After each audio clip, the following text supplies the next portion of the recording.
Hello guys, welcome to Vibha classes. आज हम आपके साथ स्टार्ट करेंगे class 11th micro economics chapter 9 supply. उसमें बहुत इंपॉर्टेंट कंसेप्ट है लॉ ऑफ सप्लाई, उसको पूरा समझने की कोशिश करेंगे। लॉ ऑफ सप्लाई के बेस पर लॉ जो आपके पास सप्लाई शेड्यूल और सप्लाई कर्व कैसा बनता है उसके बारे में बात करेंगे। रीजन जानेंगे कि लॉ ऑफ सप्लाई के रीजंस क्या है और एक्सेप्शंस क्या है लॉ ऑफ सप्लाई की। बहुत इंपॉर्टेंट वीडियो होने वाली है, पार्ट 2 है ये आपके पास वीडियो का, बिकॉज पार्ट 1 में हम जो बेसिक मीनिंग है सप्लाई का वो समझा चुकी हैं और क्या फैक्टर्स हैं जो सप्लाई को अफेक्ट करते हैं वो हमने आपके साथ डिस्कस करे। तो चलिए अब डिस्कस करते हैं क्या मतलब है लॉ ऑफ सप्लाई का। तो अगर आपने लॉ ऑफ डिमांड पढ़ा है बिल्कुल वैसा ही है, keeping other factors constant, keeping other factors constant, there is positive relationship between, there is positive बोल सकते हैं या डायरेक्ट बोल सकते हैं, जो भी आपको ठीक लगे वो आपके लिए करेक्ट है। There is a direct relationship between price and supply, right. अब इसको समझते हैं कि ये डेफिनेशन हमें क्या बोलना चाहती है। देखिए, सबसे पहले तो आपको ये फैक्टर्स पता होना चाहिए। अदर फैक्टर का यहाँ पर क्या मतलब है, जो अदर फैक्टर कांस्टेंट है इसका क्या मतलब है। तो अगर आपको याद हो इससे पिछली वीडियो में, अगर आपने दिस इज पार्ट 2, अगर आपने पार्ट 1 में देखा हो तो पार्ट 1 में आपके पास हमने फैक्टर्स अफेक्टिंग सप्लाई बताया था। तो सबसे पहले था प्राइस ऑफ द कमोडिटी, फिर हमने पढ़ा था price of other good, right. फिर हमने पढ़ा था आपके पास प्राइस ऑफ इनपुट्स, फिर इसके अलावा हमने पढ़ा था state of technology, right, state of technology. इसके अलावा नंबर ऑफ फर्म्स, इसके अलावा आपने पढ़ा वहां पर goal of the firm, right. इसके अलावा आपके पास और भी बहुत सारे फैक्टर्स थे जो हमने पढ़े मार्केट सप्लाई को लेकर और इंडिविजुअल सप्लाई को लेकर। तो यहां पर ये बोला गया है कि प्राइस को छोड़कर बाकी जितने भी फैक्टर्स हैं, इन सबको हम कांस्टेंट मान रहे हैं और ये मान के चल रहे हैं कि इन सब में कोई बदलाव नहीं आ रहा और सिर्फ प्राइस और सप्लाई के बीच में ही रिलेशनशिप है, और वो भी कैसा रिलेशनशिप है, डायरेक्ट। यानी लॉ ऑफ सप्लाई कह रही है फॉर द कन्वीनियंस आप ये मान के चलो कि प्राइस इंक्रीज होने पर सप्लाई इंक्रीज हो रही है और प्राइस डिक्रीज होने पर सप्लाई डिक्रीज हो रही है। बाकी सभी फैक्टर्स को आपने कांस्टेंट मानना है। मैम ऐसा क्यों करा गया, ऐसा क्यों जरूरत पड़ी कि हम अदर फैक्टर्स को बिल्कुल चेंज नहीं मान रहे, जबकि रियल टर्म्स में तो बाकी सब फैक्टर्स भी बदलेंगे। बिल्कुल सही सवाल है आप लोगों का। देखिए, अभी हम लोगों को शेड्यूल बनाना है और शेड्यूल के बेस पे कर्व बनेगा। तो जो ग्राफिकल रिप्रेजेंटेशन है, जैसा कि हमें पता है कि 2D पर हम रिप्रेजेंट करते हैं, उसमें दो ही एक्सिस है, एक्स एक्सिस और वाई एक्सिस। तो हमें पता है कि हम एक्स एक्सिस में तो क्वांटिटी सप्लाई लेंगे, लेकिन वाई एक्सिस में इन सब में से कोई एक ही फैक्टर ले सकते हैं। आप अगर एज अ कस्टमर है या सप्लायर है तो आपको सबसे इंपॉर्टेंट एलिमेंट कौन सा लगता है, आपके प्रोडक्ट का प्राइस क्या है, दैट इज वेरी इंपॉर्टेंट। तो इसीलिए जो सबसे इंपॉर्टेंट फैक्टर है उसको हमने यहाँ पर मेनली कंसीडर करा है लॉ ऑफ सप्लाई में, और बाकी सबको माना है कि उनमें कोई भी बदलाव नहीं आया है। तो लॉ ऑफ सप्लाई बिल्कुल लॉ ऑफ डिमांड जैसा है। तो लॉ ऑफ सप्लाई क्या कहता है, कीपिंग अदर फैक्टर कांस्टेंट, और हमने आपके सामने लिखकर दिखाया है कि 2 ऑनवर्ड जितने भी हैं, 2 से जितने भी आपके पास फैक्टर्स हैं, दैट इज अदर फैक्टर्स, ये सब कांस्टेंट है। और लॉ ऑफ सप्लाई कहता है सिर्फ और सिर्फ प्राइस और सप्लाई के बीच में ही डायरेक्ट रिलेशनशिप है। और क्योंकि लॉ ऑफ सप्लाई आपके पास सबसे इंपॉर्टेंट अजम्पशन लेकर चल रहा है, तो आपसे ये भी पूछा जाता है कि अजम्पशंस क्या है लॉ ऑफ सप्लाई की। तो देखिए, बहुत सिंपल सी अजम्पशंस हैं, कीपिंग अदर फैक्टर कांस्टेंट। ये जो इतना छोटा सा पॉइंट लिखा है इसे ही आप पॉइंट्स में मेंशन कर सकते हैं। कीपिंग अदर फैक्टर कांस्टेंट मतलब ये सब चीजें कांस्टेंट है, तो आप बोलेंगे price of other good is constant, price of other good is constant, right. इसके अलावा price of input, price of input जो मतलब फैक्टर प्रोडक्शंस होते हैं जो हमने आपको बताया, price of input is also constant, right. इसके अलावा गोल of the firm doesn't change, ये सारे के सारे आपके पास असम्पशंस में आ जाएंगे। तो देखिए, अगर आप लॉ ऑफ सप्लाई बताते हैं कीपिंग अदर फैक्टर कांस्टेंट, तो सबसे पहली जो लाइन है वो अजम्पशन ही है, अज्यूम किया गया है, माना गया है कि सभी फैक्टर कांस्टेंट है। तो अगर आपसे पूछा जाए लॉ ऑफ सप्लाई की अजम्पशंस क्या है बच्चों, तो जितने भी अदर फैक्टर्स हैं उन सबको यहाँ पर कांस्टेंट ट्रीट करा गया। Price of other good is constant, price of input यानी factor production is constant, goal of the firm doesn't change, number of the firm doesn't change, technology remain constant and future expectation doesn't change. यानी जितने भी other factors हैं वो सबके सब आपने मान के चलना है कि उसमें फिलहाल के लिए कोई बदलाव नहीं आ रहा, और जो सप्लाई बदल रही है वो सिर्फ और सिर्फ प्राइस की वजह से ही बदल रही है। And it is due to law of supply we can easily make law of schedule, supply schedule. क्यों? बिकॉज लॉ ऑफ सप्लाई ने क्या बोला कि प्राइस और सप्लाई के बीच में ही रिलेशनशिप है, और इसी वजह से आप देखिए हम लोग यहाँ बना पाए सप्लाई शेड्यूल। शेड्यूल में क्या होगा? रिलेशनशिप एस्टैब्लिश्ड होगी। तो देखिए हम सप्लाई शेड्यूल बना रहे हैं। अब ये सप्लाई शेड्यूल क्या दिखाएगा आपको? यहाँ पर हमने प्राइस ले लिया और यहाँ पर क्वांटिटी सप्लाई ले ली। अगर मान लीजिए किसी भी चीज का प्राइस 10 रुपए है और अभी सप्लायर उसकी 100 यूनिट सप्लाई करता है और मार्केट में उसका प्राइस बढ़कर 20 रुपए हो जाता है, तो वो उसकी सप्लाई बढ़ा देगा, मान लेते हैं 150 यूनिट कर देता है। और अगर उसका प्राइस और बढ़ जाता है तो वो उसकी सप्लाई और बढ़ा देगा, मान लीजिए 200 यूनिट कर देता है। अगर उसका प्राइस 40 रुपए हो जाता है तो वो उसकी सप्लाई और बढ़ा देगा। तो यहाँ पर आपको क्या नजर आ रहा है? There is a positive relationship, because price अगर इंक्रीज हुआ तो उसने सप्लाई क्या कर दी? इंक्रीज कर दी। ये जो हम सप्लाई शेड्यूल बना पाए हैं बच्चों, ये क्यों बना पाए हैं, किस वजह से बना पाए? It's just due to law of supply, because law of supply ने हमें ये कहा कि there is a positive relationship between price and quantity supply, और बाकी सभी फैक्टर्स क्या हैं? कांस्टेंट है।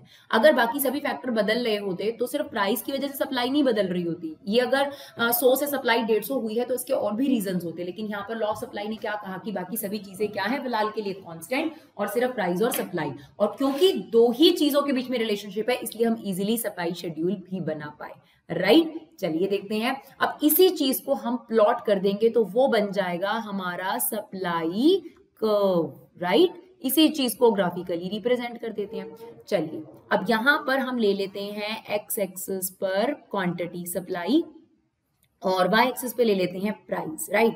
तो यहां पर आपके पास 10, 20, 30, 40, 50। वैसे तो किसी भी लाइन को बनाने के लिए हमारे पास 2 पॉइंट्स काफी होते हैं, लेकिन स्टिल अगर आप चाहें तो आप बना सकते हैं। तो यहाँ पर आप 100, 150 और ये आ गया आपका 200, 250, 300, 350। यहाँ पर आपको किंग बनानी पड़ेगी बिकॉज यहाँ पर स्टार्टिंग में गैप 100 का हो गया, बाकी सारा 50-50 का। अब देखिए 10 पर 100, 10 पर आपकी सप्लाई है 100, 20 पर आपकी सप्लाई है 150, 30 पर आपकी सप्लाई है 200, 40 पर आपकी सप्लाई है 250। तो ये बिल्कुल ऊपर की तरफ जाता हुआ आपके पास कर्व बन जाएगा, that is what the supply curve, right? तो सप्लाई शेड्यूल की डेफिनेशन क्या हुई हमारे पास? Supply schedule is a tabular representation showing different quantity supply at different price level। दोबारा से मैं बोल रही हूँ, मैं अभी आपको लिखकर भी बताऊंगी, पर फिलहाल के लिए जितने भी शेड्यूल आए उनके लिए यही डेफिनेशन रहती है। Supply schedule is a tabular representation showing different quantity supply at different price level। What is supply curve की definition?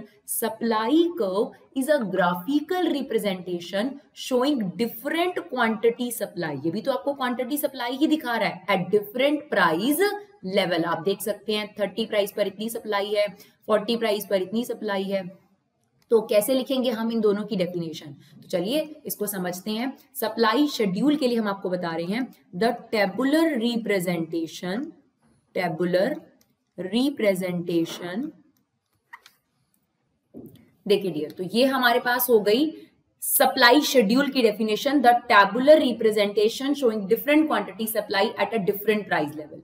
सिमिलरली बिल्कुल सेम आप सप्लाई कर्व को डिफाइन कर सकते हैं, बस टेबुलर की जगह आपने क्या चेंज कर देना है? Graphical representation, that's it. The graphical representation showing different quantity supply at different price level is a supply curve, right? तो लॉ ऑफ सप्लाई की वजह से ही हम सप्लाई शेड्यूल भी बना पाए और सप्लाई शेड्यूल की वजह से हम सप्लाई कर्व बना पाए। कभी कभी सप्लाई कर्व को ऐसे भी डिफाइन करा जाता है कि supply curve is a graphical representation of supply schedule. तो दोनों करेक्ट है, बट मुझे ज्यादा ऑथेंटिक ये लगती है कि इसमें आप पूरी डेफिनेशन दे पाते हैं।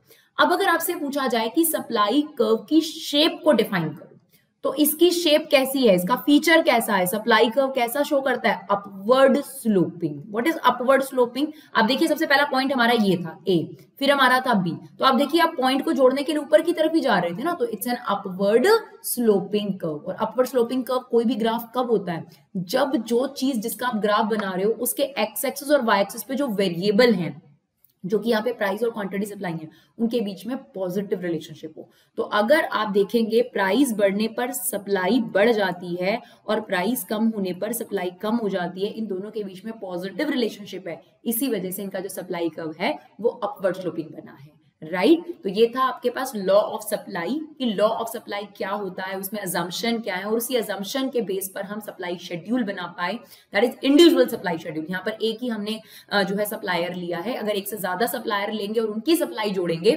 तो वो मार्केट सप्लाई हो जाती है, राइट। और सप्लाई कर्व उसी का ग्राफिकल रिप्रेजेंटेशन है। तो चलिए आगे जानते हैं what are the reasons of law of supply.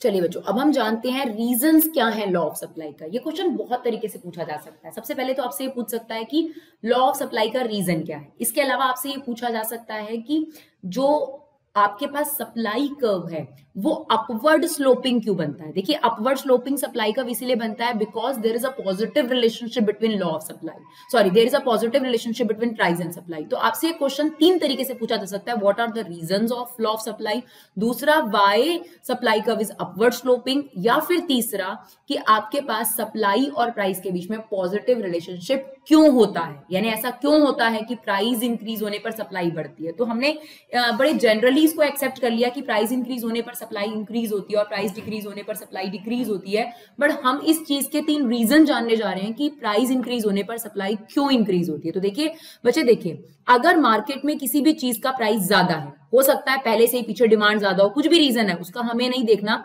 लेकिन अगर मार्केट में किसी भी चीज का प्राइस ज्यादा है तो आप देखिए एक प्रोड्यूसर या एक सप्लायर या एक मैन्युफैक्चरर क्या देखता है, प्रॉफिट। तो उसे पता है जिस भी चीज में पैसा ज्यादा है, प्राइस ज्यादा मिल रहा है, उसमें उसको प्रॉफिट ज्यादा मिलेगा। जब उसको प्रॉफिट ज्यादा मिलेगा तो ऑब्वियसली वो उस चीज का प्राइस क्या कर देगा, बढ़ा देगा, राइट। सिमिलरली आप देखिए अगर किसी भी चीज का प्राइस कम हो जाएगा तो उसे पता है कि इसमें मेरा प्रॉफिट मोटिव कम हो जाएगा, प्रॉफिट कम होने की वजह से वो उसकी सप्लाई भी कम कर देता है। जैसे कि एग्जांपल के तौर पर कोई भी चीज देख लीजिए आप, अभी कोरोना के टाइम में मास्क देख लीजिए, मास्क के प्राइसेस जो मार्केट में थे वो ज्यादा थे, उनको पता है कि मास्क में या फिर सैनिटाइजर में या जो भी चीजें ऐसी हैं उनमें प्रॉफिट मार्जिन ज्यादा है, तो उन्होंने उसकी सप्लाई क्या कर दी थी, आपको हर दुकान के बाहर जो है वो कहीं ना कहीं मास्क जो है वो नजर आ जाएंगे।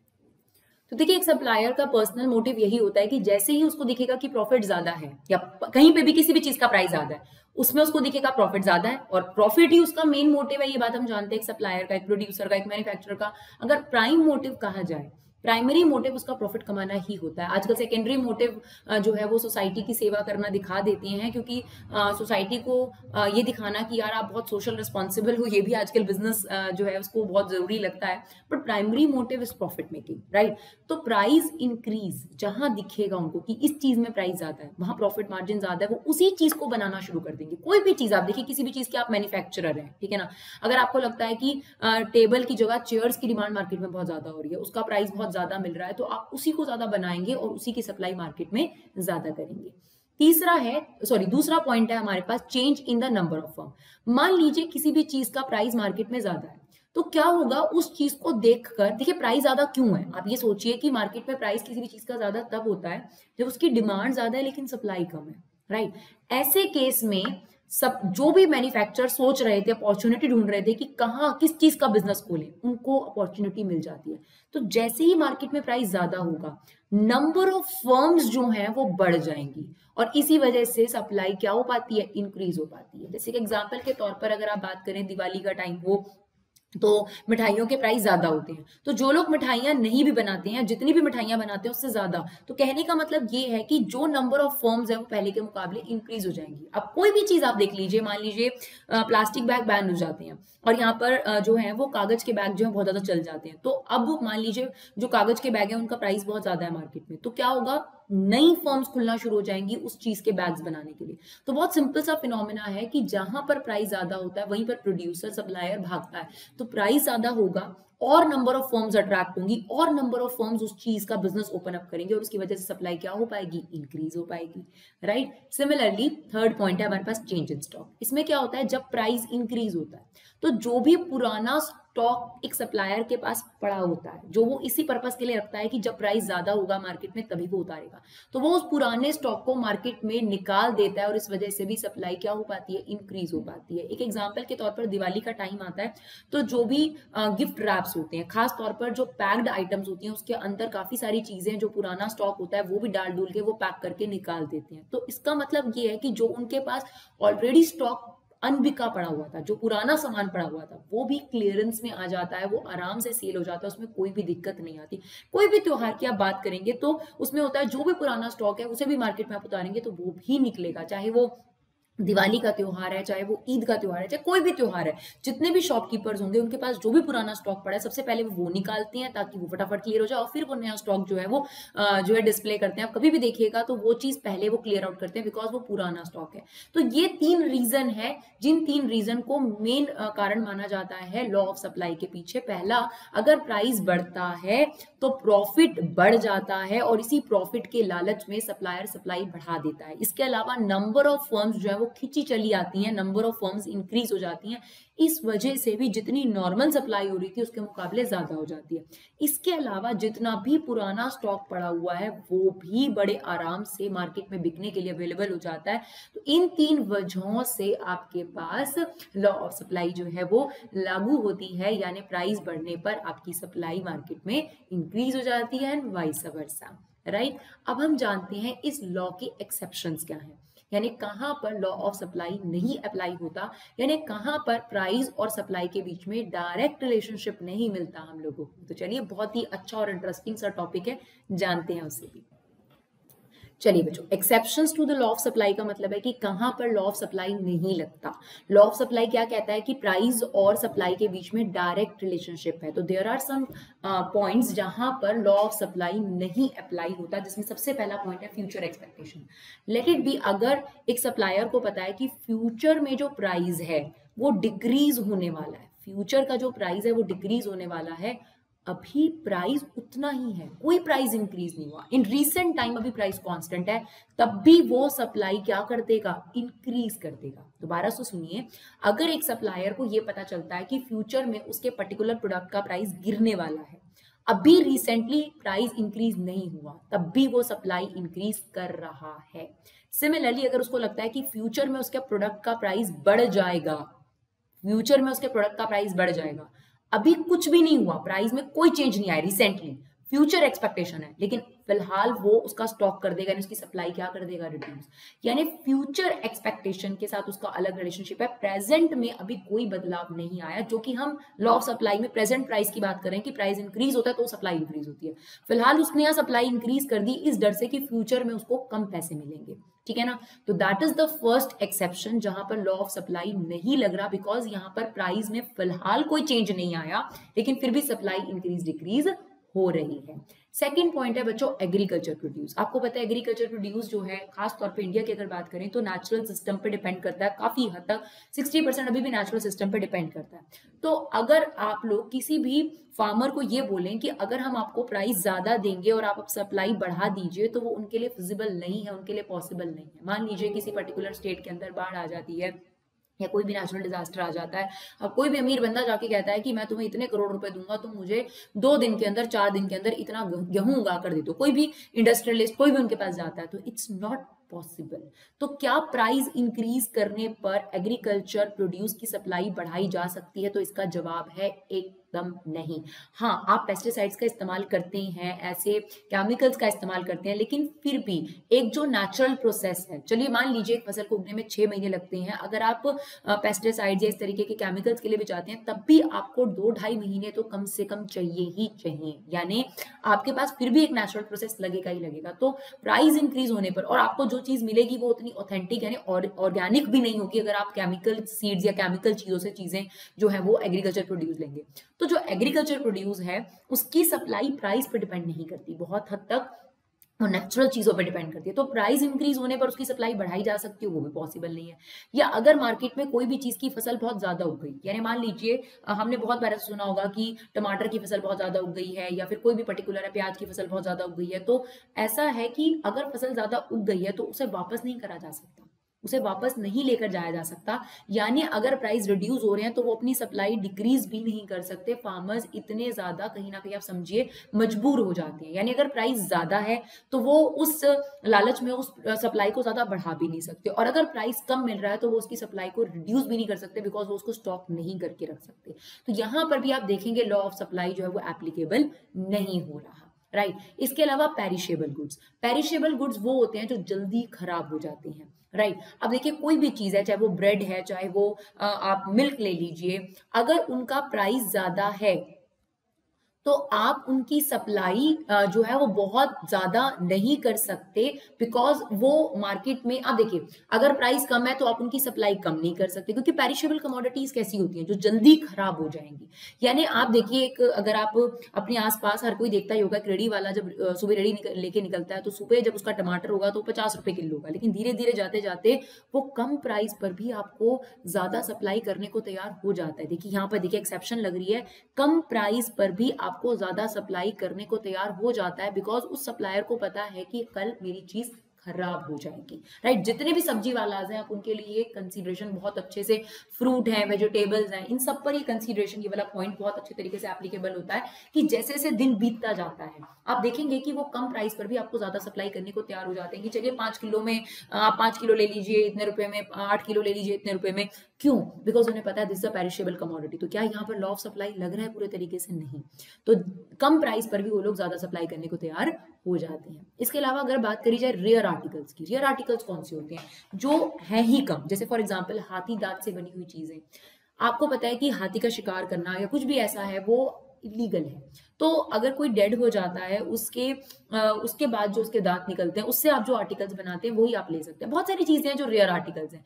आप कोयले को ले लीजिए, क्या प्राइस ज्यादा देने पर कोयले का सप्लाई बढ़ाया जा सकता है? नहीं, because it takes so many years to form, उसको बनने में बहुत साल लगते हैं। ऐसा नहीं है कि सिर्फ हर चीज पैसे से खरीदी जा सकती है ना, यही चीज हम लोग अपने रियल लाइफ में भी सुनते हैं कि हर चीज पैसे से नहीं खरीदी जा सकती, खास तौर पे एनवायरमेंट से रिलेटेड चीजें और खास तौर पे जो खुशियां हैं वो आप पैसों से नहीं खरीद सकते हैं, राइट। तो जब पैसा आप इंक्रीज कर रहे हैं तो रेयर आर्टिकल की सप्लाई को आप इंक्रीज नहीं कर पाएंगे। ऐसा हो ही नहीं सकता कि प्राइस ज्यादा देने से जो भी रेयर आर्टिकल्स हैं, बहुत सारे आपके दिमाग में होंगे, चाहे वो कोयले की बात करी जाए, चाहे वो ऑक्सीजन की बात करी जाए, क्या प्राइस बढ़ाने पर उसकी सप्लाई बढ़ाई जा सकती है? अभी आप देखिए कोरोना के दौरान जब सेकेंड लहर आई थी तब ऑक्सीजन की कितनी कमी हुई थी, तो प्राइस बढ़ाने पर क्या ऑक्सीजन की सप्लाई बढ़ाई जा पा रही थी? नहीं बढ़ाई जा पा रही थी, एकदम से वो पॉसिबल नहीं होता। तो रेयर आर्टिकल के केस में भी आपका लॉ ऑफ सप्लाई अप्लाई नहीं होता। तो हमने 4 पॉइंट्स पढ़े, बहुत अच्छे पॉइंट्स हैं जो ये समझाते हैं कि लॉ ऑफ सप्लाई हर जगह नहीं लगता, देयर आर एक्सेप्शनल केसेस जहां लॉ ऑफ सप्लाई एप्लीकेबल नहीं है। इसके अलावा बात करी जाए बैकवर्ड कंट्रीज की, तो बैकवर्ड कंट्रीज में पहले से रिसोर्सेज कम होती हैं। अगर आप वहां पर प्राइस ज्यादा ऑफर करें तब भी वो सप्लाई इंक्रीज नहीं कर पाते, बिकॉज सप्लाई इंक्रीज करने के लिए जो फैक्टर प्रोडक्शन चाहिए उनकी कहीं ना कहीं वहां पर कमी है। तो सिर्फ प्राइस इंक्रीज कर देने से कि वो वहां पर सप्लाई उस चीज की बढ़ा पाएंगे, इट्स नॉट फिजिबल। तो ये 5 पॉइंट्स है बच्चों जहां पर आपका exception of law of supply लगता है, यानी लॉ ऑफ सप्लाई नहीं एप्लीकेबल होता। तो यहाँ पर आपके पास पार्ट 2 में हमने पूरा आपको लॉ ऑफ सप्लाई समझाया। आई होप आपको ये वीडियो समझ में आया हो। अगर आपको ये वीडियो यूजफुल लगा हो तो प्लीज हमारे चैनल को सपोर्ट करिए। आप लोगों का एक सपोर्ट हमारे लिए बहुत मैटर करता है। आप लोगों की एक कमेंट, एक लाइक, एक शेयर, एक फीडबैक बहुत बहुत वैल्यूबल है। प्लीज अब तक कीमती समय निकाल कर इसे एक शेयर जरूर करिए। Thank you so much guys for love and support. Keep supporting.